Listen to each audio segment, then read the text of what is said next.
All right, welcome everybody. Episode 10. Here we go. Welcome back, everyone, to the 10th episode of Face in the Crowd.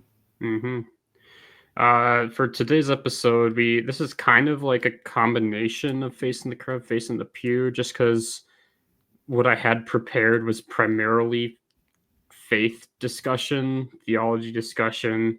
So that's kind of what we're working with today, which is fine. Honestly, I'm still unsure about what I want to do for like facing the pew. If I do want to keep that a separate thing or something else, we'll see. But I think for now we're planning on continuing the every other week sort of thing with that. Yeah, With the something exception like being that. something like that. Well, we'll see.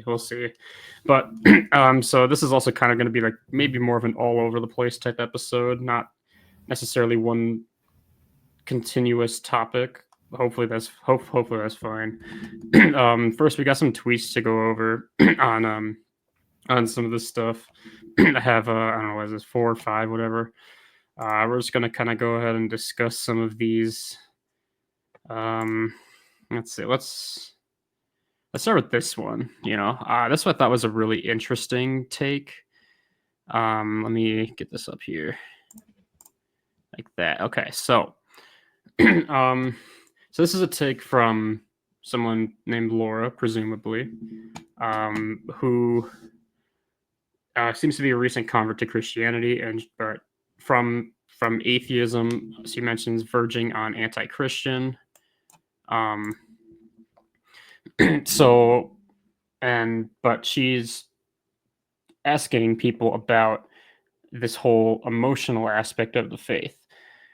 um, Obviously, joke about how she's a Vulcan. Vulcan's known for being highly logical, lacking a lot of emotion from Star Trek. I don't know too much about Star Trek, so please don't ask me about it. I know very little, very little. Yeah, if you want to talk about Star Wars, I can do that Star Wars. fairly competently. Star Trek, Oh I yes, watched like one of the movies and I thought it was fairly dumb. yeah. I could give like a full breakdown of how the Star Wars prequels mirror that of the story of the gospel.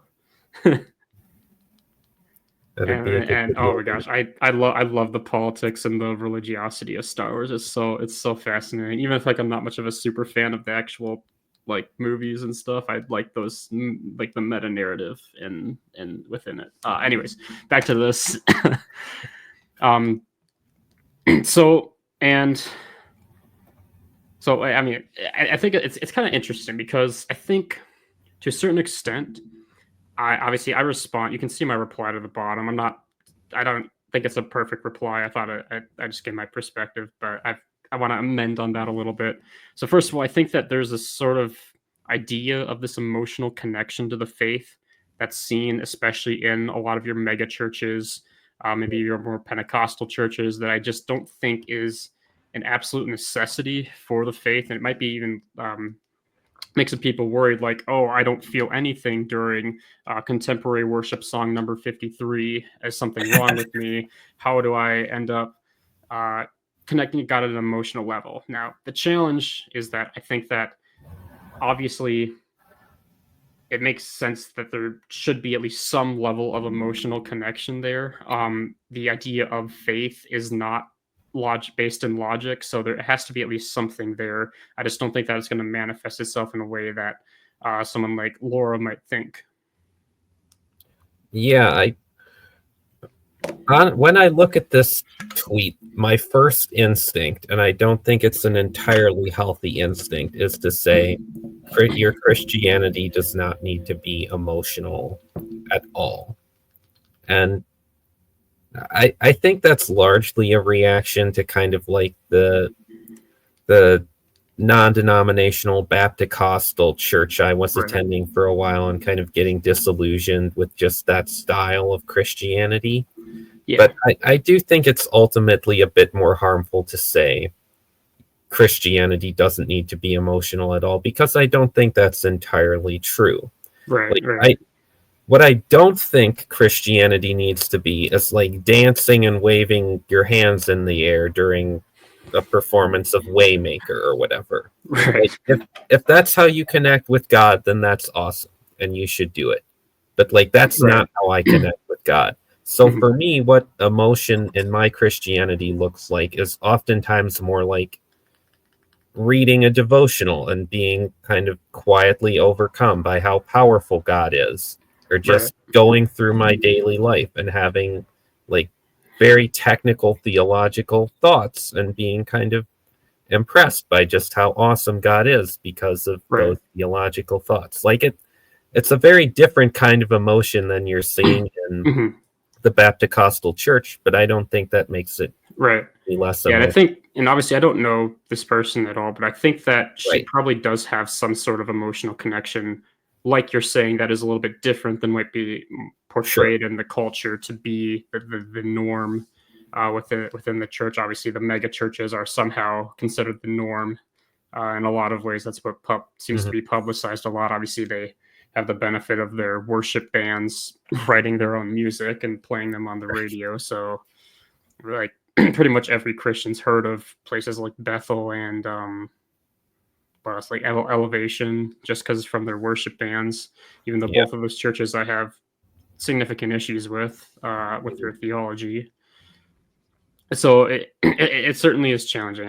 Like I said, I don't really like my personal response there. I think that I probably could have amended that a little bit more, though. I don't have the blue check mark, so I'm limited in the amount of words I can use, which is unfortunate.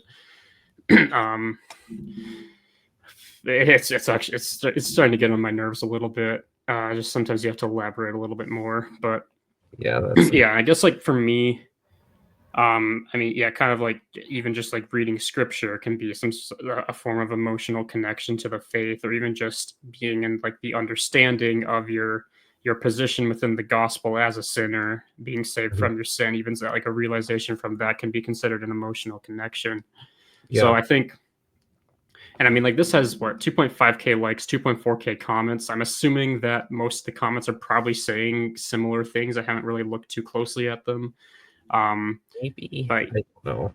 I don't know. Let's look at some of these here. As a rational type figure, recommend C.S. Lewis. I think that's fair. Good take. Um, I haven't read any of C.S. Lewis's work. I'm not What? much of a read. I haven't. I'm not Not much of a even reader like at all. not even like Narnia though? I might have read one of the Narnia books in like early middle school, Oh, maybe. you're hurting my Maybe soul right I have now. seen the movies, which isn't the The same thing. movies I are get it. garbage though. I know they are garbage, and the remake's gonna be even worse with Greta Gerwig. It's gonna be even worse. What? They're remaking it under Greta Gerwig? What? Ugh. Yeah, Uh, yeah. Get ready. Anyway, we're going a little off topic here. Yeah. I like the thing is like I'd like to maybe read these books at some time. Um, Yeah.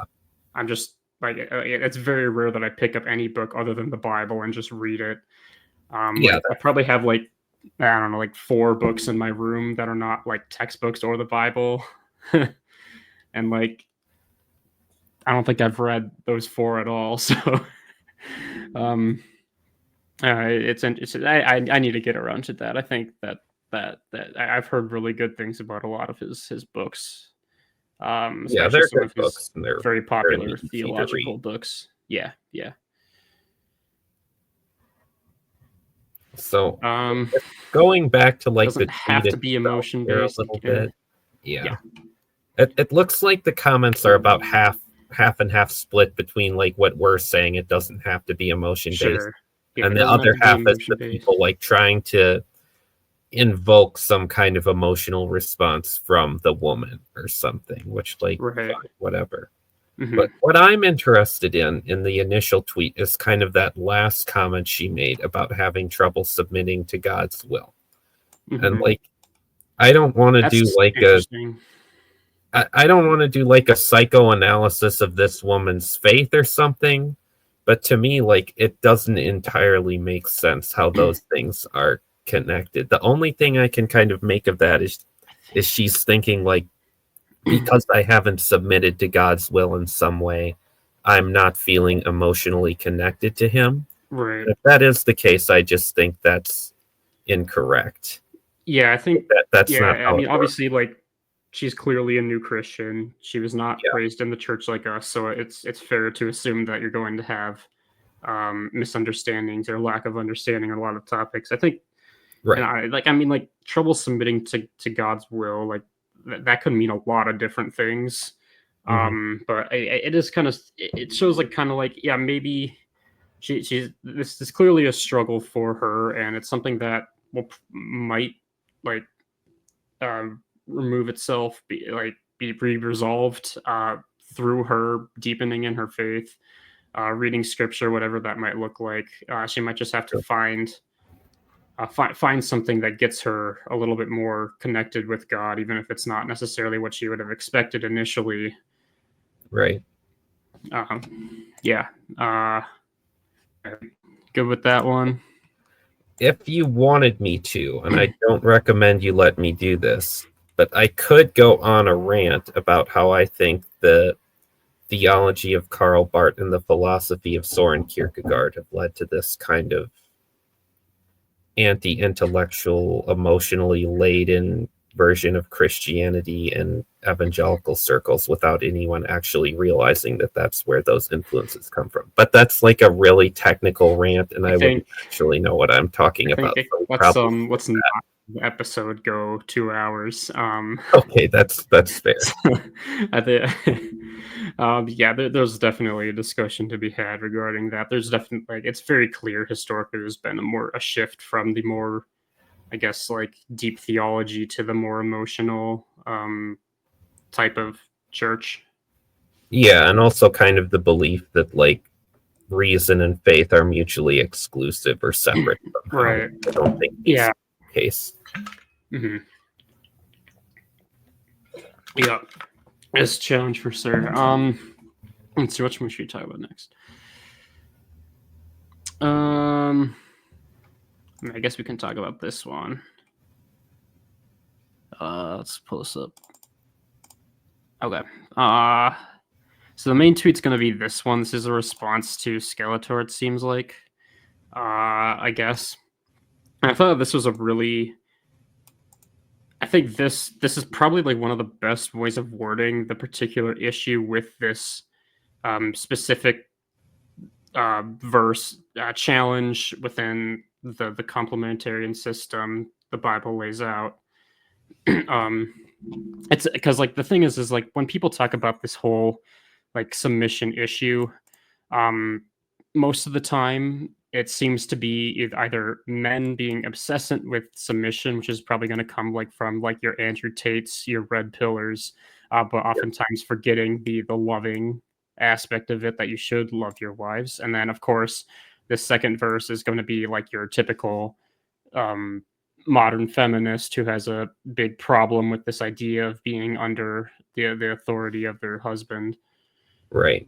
So I feel like you very very rarely see someone recognize that both sides seem to have an issue here, and that this verse is definitely challenging to both men and women in a lot of cases. Yeah, definitely. What is it? I don't know. Like, what does this say? Okay, yeah, whatever. I mean, we talked a little bit about like a very related issue in our last episode of Face in the Pew. So like, go watch that if you want to hear me talk about theology for an hour. Sure, it's got like what one view. Yeah, that's pretty bad. yeah, gotta go watch that video, guys. Like, subscribe, comment, all that Or you stuff. can watch Thaden's series on the same topic, which is probably a little bit more organized. Maybe, but I also disagree that. with what I said in those videos now. Oh so. no, yeah. I mean, you can watch them. Like, I still have to link that in the description. I should probably do that. Maybe just to in case the one viewer wants to check it out. Yeah. Yeah. Anyways, yeah. So we did kind of discuss that quite a bit here. Let's see. And this is kind of changing, but like this is an interest. I think this is it's a take from math that was a little bit unexpected to me. Where so like here's the thing about like when it comes to math, I think he is really really smart. I do.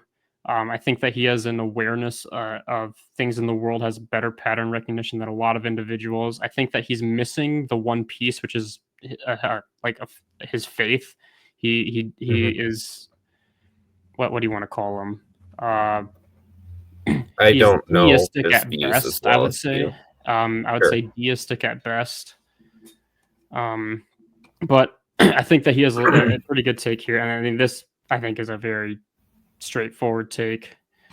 Um, so math, contrary to popular belief, math is not an incel who's never dated women. He's actually been pretty open about his past, essentially as an f boy, um, earlier in his life, which is also the time that he looked the best, according to him. And he basically mentioned how he was basically just a piece of crap because he could get away with it.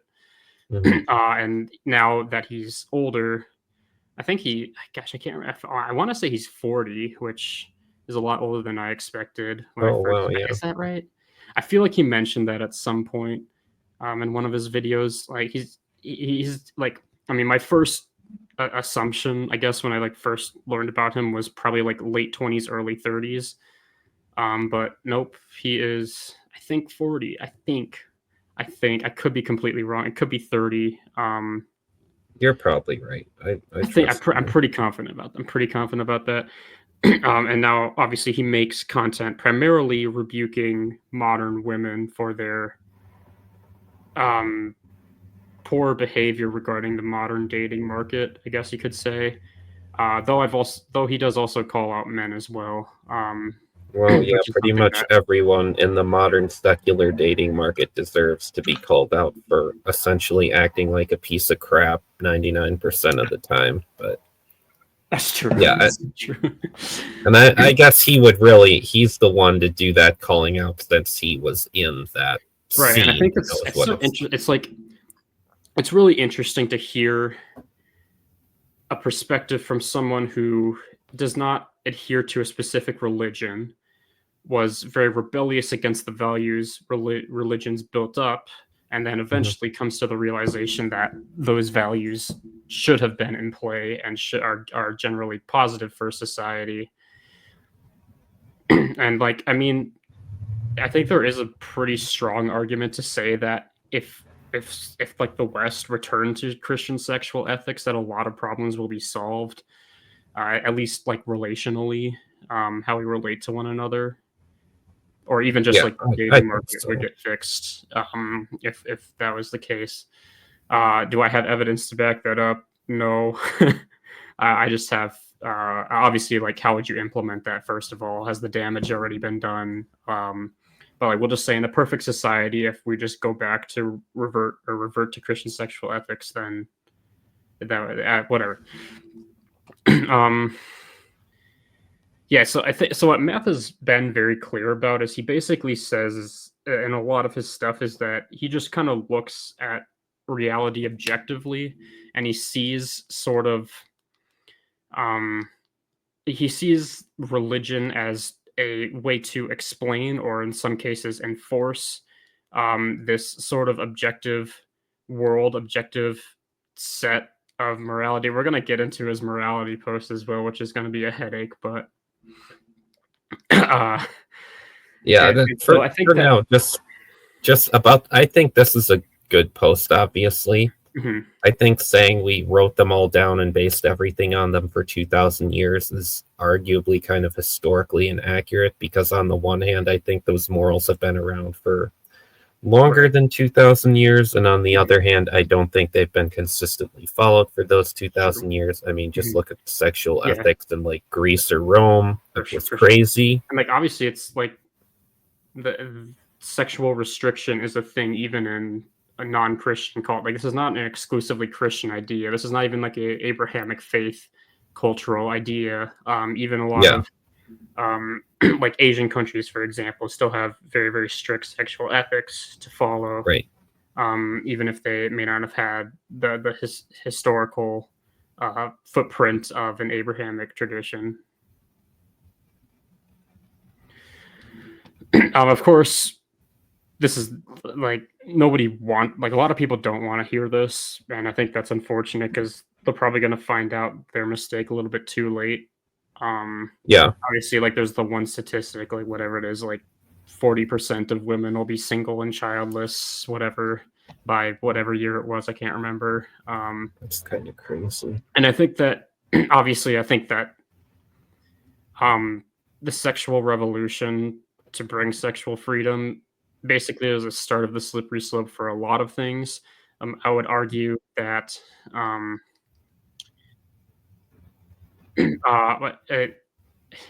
mean, I hesitate to say this a little bit, but I would argue that the sexual revolution did bring way for a lot of the radical LGBTQ movement as well, as a That makes continuous sense. rebellion against the Christian sexual ethics, more so to the extreme. So I think I think that the role the sexual revolution played in the West's downfall is much more important than a lot of people might think. Is I guess what I'm trying to get at. Also, there's this meme which kind of showcases the idea. Yeah. True. Right. We should probably move on to the next one, though, if we want to react to the Zoomer video. It's been 20 minutes and we've done 3 tweets. And this is a freaking heck. So Yeah. This is one heck of a post on Twitter. So this is essentially more or less, this is math trying to explain how morality is objective without utilizing a faith structure to justify it. And I think he's onto something here, of course, in some ways, like to submit to the authority of the Bible, the inspired word of God, would probably fill in a lot of the gaps that math has. But I think that obviously, I think this is an important discussion to have even with people who are in complete rejection of God's word, to discuss, like, yeah, morality might be a little bit more objective than you want it to be. Mm-hmm. And the only reason you're trying to claim subjective morality is typically just to justify your own controversial opinion. Yeah. Yeah, pretty much. So all right, we said we're gonna let's get started. Let's get started. Okay. So he made a post about moral relativism. It was very short. I think it was kind of like, it's basically just like saying like subjective morality doesn't exist, something like that. Okay. Morality. Then he makes this claim: morality is objective as physics at the lowest level. So I think where he's going at is that morality is somehow built into the finite absolute existence of reality, the same way that the laws of physics do. Built into the fabric of the universe, if you will. Yeah. Mm-hmm. It's almost like God made it. Anyways, okay, that is to say that morality is the same at the core for all things, whether you're different races of human or a bird. I plan to make a map of it. I'm very curious to watch his probably 8-hour video explaining all of this. That'll probably get done in 5 years. Yeah. Probably. I think he's still got quite a bit to do. Okay. From there, this is like specifically the lowest level morality is objective. So From there, it becomes more and more subjective with each layer of differentiation.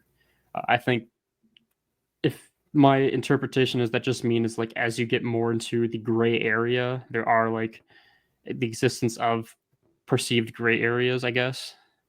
I think later in the tweet he gets into this more, and I think what he means by each layer of differentiation is like into more and more specific circumstances. Right. And I feel like this, like you have like compounding different moral ideas, sort of like abortion is always wrong, but what about if it's required to defend the life of the mother or something? Like you're getting into more and more specifics. Right.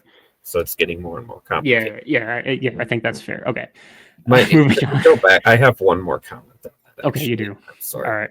The problem with this, in my opinion, is the use of the word subjective, which is a word that gets thrown around a lot these days. And I think that many people don't actually know what it means. And I think it's being used incorrectly here. Sure. I see what you're saying. Like, well, because like let's take a very, very specific situation. And let's say that in that situation, it is wrong to take action X. There's nothing subjective about that.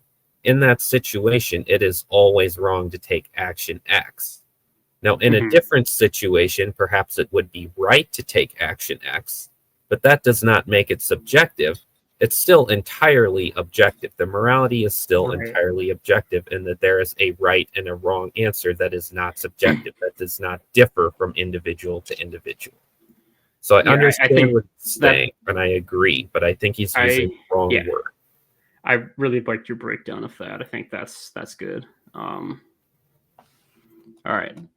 That is a little bit of an interesting word, especially after saying this, that it's subjective. To use subjective here is a little bit strange. I mean, this does get a little word salady at times.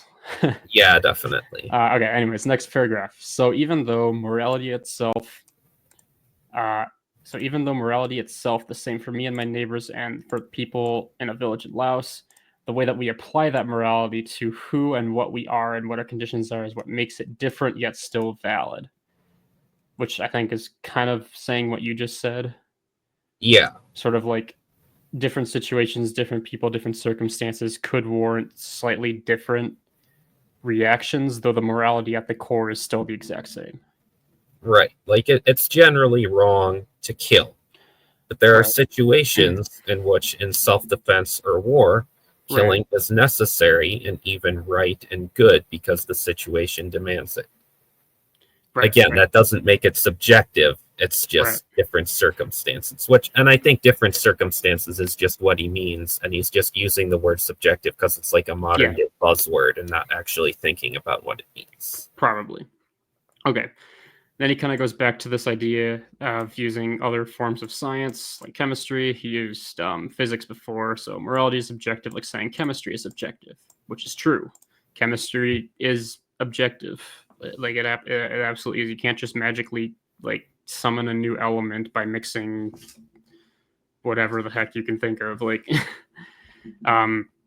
like chemical reactions always happen the same way, no matter what. Okay, so that's true. So morality is objective, like chemistry is objective. That's true. That does not mean that there are correct and incorrect molecules. All of them are correct in the right place. And this is in bold, so that means it's important. I feel like him putting things in bold hasn't actually helped here. It's just made it worse. Yeah, that's true. I mean, like, most people who saw this probably didn't even read the whole thing. Yeah. No one wants to read this much on Twitter. Twitter's for the 2-sentence, like, crap tweet you just throw out there. All of them are correct in the right place. Okay. So the frustrating thing is that moral application is complex. I would agree with that statement. Sure. It is complex. Yes. There are many situations where it's very, very challenging to actually be able to understand what the truly correct moral action to take would be. Because, like, I mean, even if you look at the Bible doesn't give a specific example for every possible scenario that one could occur. So how do you apply biblical morality to a specific situation? It's not so easy, and obviously that's where, like, even some situations that might be debated amongst Christians because of different interpretations or something like that. Yeah. Okay, so that means, just like moral relevance say, there is actually no such thing as 100% right and 100% wrong. They got that part right. This is where I disagree with him. Me as well. Like, now I think if you want to say, like, if you say there's very few situations where there's truly like 100% certain right and wrong. I think you might be able to make an argument for that. I'd probably still disagree, but I think that Yeah. assuming the absolute and no such thing is a little bit of a questionable choice for the argument he's making. Yeah. Honestly, I think the situations in which it's actually like legitimately really, really hard to figure out what's right and what's wrong are exceedingly rare. And the average individual probably isn't going to encounter them maybe more than like a few times in their lives. Maybe you have like 3 levels of things. You have like level 1 where it's like the answer is really, really obvious if you actually think about it. Everyone has these like every day. Then you have level 2 where it's like there's 2 competing principles at play, so it can be a little hard to choose. But if you actually think about it objectively and like do your rational thought, it's not that hard to figure it out. These are the ones everyone has to deal with on probably like a semi-frequent basis. Everyone's familiar with these, but again, they're not like every day.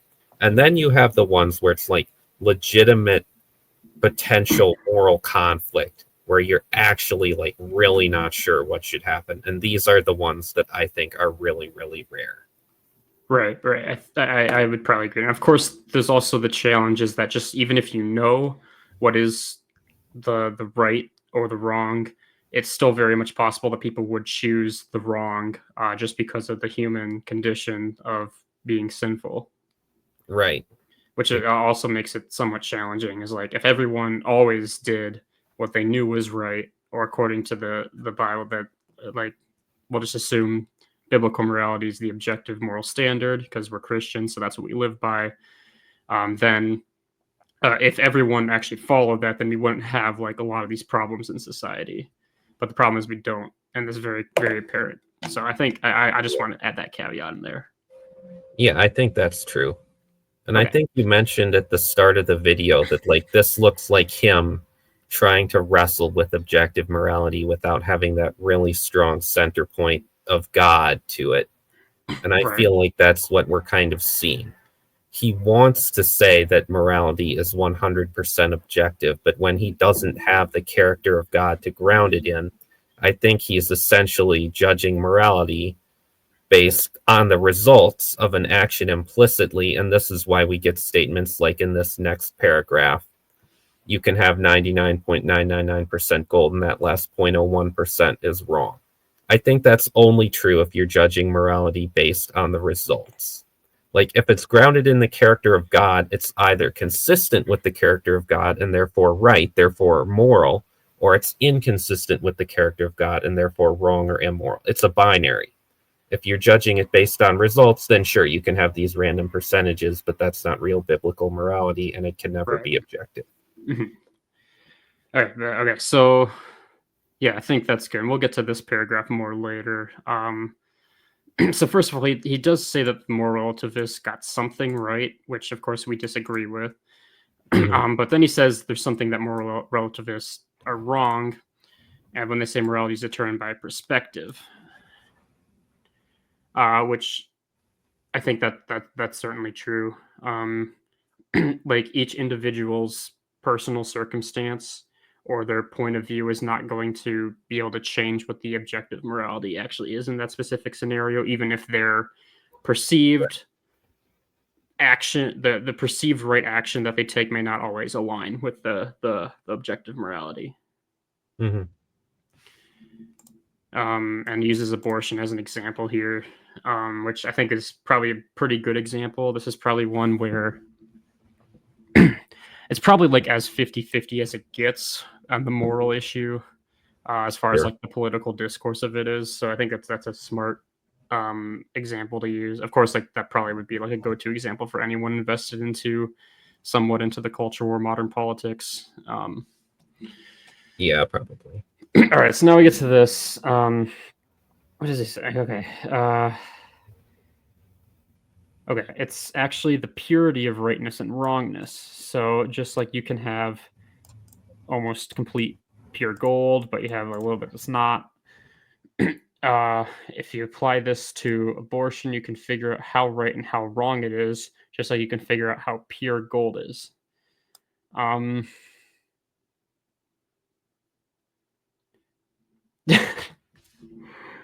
I kind of explained already why I think this is a stupid idea.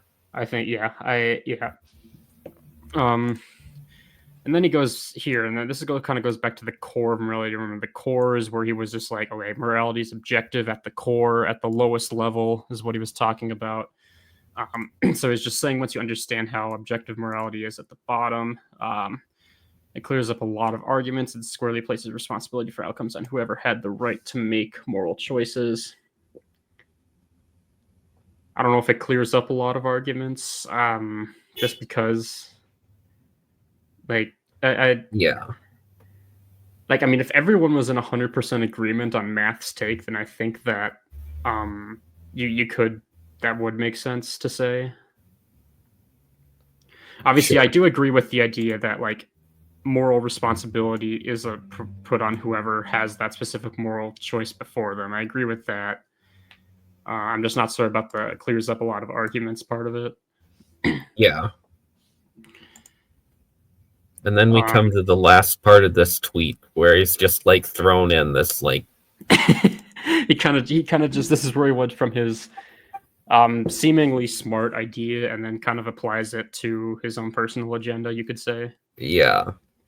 But so he uses the example of the legal system, super duper immoral, violating our rights. And I mean, obviously I do kind of agree with this first take. Sure. There's definitely corruption there. I'm not going to deny that. I honestly don't even know what to do with this section of the tweet. Like, it made sense to a point, and I kind of disagreed with it, but I understood what he was saying. And then he gets to this, and he comes to like this super like weird example, and then we have this picture of a scientist at the end of the tweet. What is, you could have stopped, this bro. You were doing this good. Could be AI for all we freaking, it's Grok. It literally is Grok at the bottom. Oh my gosh, of course it is. Sometime we should talk about AI, because I actually have really strong opinions on AI. We should. I have strong opinions about it too, especially because I have a computer science degree. Remember that's an idea for next week instead of just doing okay, random tweets. Yeah. Okay, anyway, yeah, so okay. It's been violating our rights. Works the same as it used to work, where they got you out in the middle of nowhere, then charge you more for the tools and music. You say you have choices, but you really don't, because they took them all away when you weren't looking. This is like this is just, I feel like this it's hyper red pill. Bait. It's more like a black pill, not necessarily red pill. Sure, black pill. Black pill rage bait, maybe. It feels like red pill in the most literal sense of the word, with the reference to the Matrix, where it's like you literally live in a tank that the robots are like feeding off your body, and you can only escape by taking the red pill. That's like what this is. Yeah, I mean, yeah. I mean, obviously, much of math's like YouTube content would be probably considered manosphere, if not red pill. Sure. Manosphere is like the broad one. Red pill is a small within that. That's how I define it, at least. You would know better than me. Yeah, unfortunately. Oh gosh, it's a mess out there. Didn't it like Trump sign something to try to get the Tate brothers' travel restrictions uplifted from where the heck they are? Oh, interesting. I'm so done. Do we have another Tate brothers? I'm pretty convinced the Tate brothers should be in prison. Probably. Candace Owens can yap as much as she wants about how he's innocent. I'm not gonna buy it. Anyways, okay. Morality just becomes such a difficult topic when you don't have it rooted in some sort of religious belief system. Yeah. And like even like it's reflected in some of the comments, like that, like like some of these comments seem to be poking fun at him, like he's trying to make some sort of massive philosophical breakthrough. Or at least Math might actually believe he's made some sort of massive philosophical breakthrough here. But I'm not particularly convinced. Of course, we have Wei Wu, the infamous Chinese troll on Twitter, known for using racial slurs. Anyways, she went viral during like the Red Note phase when all the TikTok users went to Red Note and then found out that Red Note censors LGBTQ propaganda. And they learned the hard way that other countries are a lot more racist than we are here in America. Oh gosh, yeah.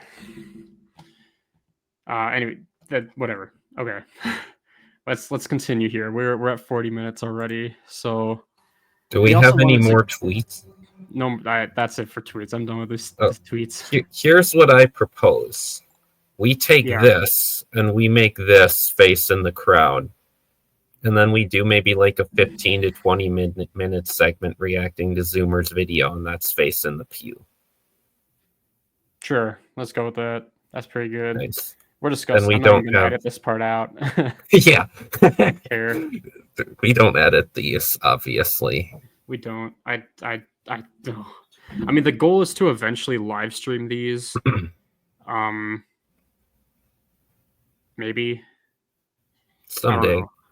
Perhaps maybe we'd live stream like something that's a little bit different. Yeah, I don't know. I don't know. There's a lot of possibilities that we can do with this. Anyways, yeah. So I guess that's it for today's episode. Facing the crowd. Fun combination of random tweets. Episode I enjoyed 10. talking about it. I'm not sure how much people will enjoy listening to it. Right. You know, in theory, if we eventually make these, we'll eventually get an audience. I don't know. Yeah. Hard to say. Maybe when I actually start uploading some of my shorter content, which is obviously going to get probably more traction from the get-go. Yeah, that might be helpful. I have 2 videos. I just need to make thumbnails, which might be, I might do them tonight. I might do them on Friday. You never know. Anyways, so if you stayed this long, thank you so much for watching. See you in episode 11. Thanks for watching, guys.